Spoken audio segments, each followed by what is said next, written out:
జనసేన అయితే గట్టి పట్టే పడుతుంది. పవన్ కళ్యాణ్ గారి అసంతృప్త, ఆవేదన, ఆగ్రహమా? లేదా తన మొండితనమా?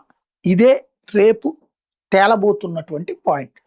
తాజాగా అనారోగ్యం అన్నటువంటిది ఒక కారణాలు చెప్తూ ఉన్నారు గానీ, క్యాబినెట్‌కి అటెండ్ కాకపోవడం, ఇంకోటో రేపు మళ్ళీ అసెంబ్లీకి అటెండ్ అవుతారు. ఇక్కడ ఇష్యూస్‌లో తన పార్టీ పట్టు, తన పట్టు గట్టిగా పడుతున్నారు అన్నదే ప్రస్తుతం రాజకీయ పరిశీలకులకి అర్థమైనటువంటి అంశం.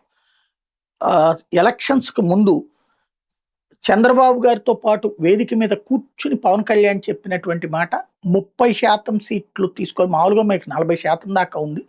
కానీ మేము 21కే ఎందుకు కన్ఫైన్ అయ్యామంటే జగన్‌ని గద్దె దించాలి, ఇబ్బంది కలగకూడదు అన్నటువంటి ఉద్దేశంతో అన్నటువంటి. నెక్స్ట్ ఏదైతే నామినేటెడ్ పదవులు, ఈ ఇతర పదవుల్లో 30% తీసుకుంటామన్నారు. చంద్రబాబు గారు కూడా ఒప్పుకున్నారు అన్నారు. కానీ బాబు గారు ఆ రోజున ఏ స్టేట్మెంట్ ఇవ్వలేదు.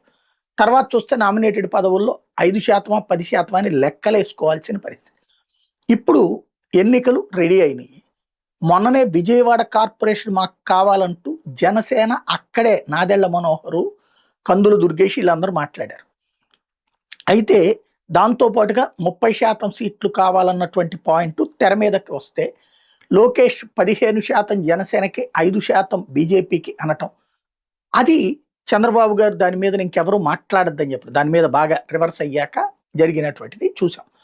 ఇప్పుడు విజయవాడ, విశాఖపట్నం, తిరుపతి, అలాగే ఈ 4 కీలకమైనటువంటిది, విజయవాడతో పాటు తిరుపతి ఒకటి, విశాఖపట్నం ఒకటి, గుంటూరు ఒకటి, ఈ 4 కూడా కాకుండా మిగతాది ఏదైనా కార్పొరేషన్స్ జనసేనకి ఇచ్చేటట్టు. అంటే ఇప్పుడు ప్రత్యక్ష ఎన్నికలు జరగబోతున్నాయి. ఈ 4 కాకుండా ఇంకేదైనా తీసుకోమని చెప్తున్నారని. విజయవాడ కంపల్సరీ కావాలి, లేదా గుంటూరు అన్నా కావాలని ఓ పక్కన జనసేన పట్టుబడుతుంది. ఈ 4 లెక్కల్లో చూసుకున్నప్పుడు నెంబర్ 1. రెండోది వచ్చేటప్పటికి 30% సీట్లు కంపల్సరీ, 10% బీజేపీ అన్నటువంటిది గట్టిగా పట్టుబడుతున్నది జనసేనే. బీజేపీ కూడా అదే గట్టిగా డిమాండ్ చేస్తుంది. అయితే ఇంతకుముందు జరిగినట్టు ఏదైతే ఎమ్మెల్యే సీట్లలో, ఎంపీ సీట్లలో తెలుగుదేశం వాళ్ళని తీసుకెళ్ళి మళ్ళీ జనసేనలోను బీజేపీ తరఫున అభ్యర్థులుగా ప్రకటిస్తారా అంటే కాదు. ఇక్కడ క్యాడర్ గ్రౌండ్ లెవెల్లో బలంగానే ఉంటుంది.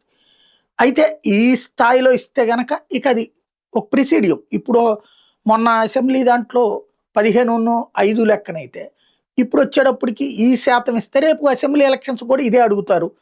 అప్పుడు భవిష్యత్తులో తమకు ప్రమాదం అని తెలుగుదేశం భావిస్తుంది. కాబట్టి ఫైనల్గా అంటే ఇక్కడ పర్సంటేజీలు కాకుండా గెలవగలిగిన అభ్యర్థులు చూపించండి అని తెలుగుదేశం అంటోంది. మీకు ఇంతకు ముందు ఏమన్నా ఉన్నారా ఆ లెక్కనైతే కనుక 2019లో ఎట్లా ఓడిపోయారని జనసేన అంటోంది. ఇవన్నీ ఇంటర్నల్ స్ట్రగులే. ఫైనల్గా వచ్చేటప్పటికి ప్రత్యక్ష ఎన్నికలు అన్నటువంటిది తమకు ఫెచ్చింగ్ అవుతుంది.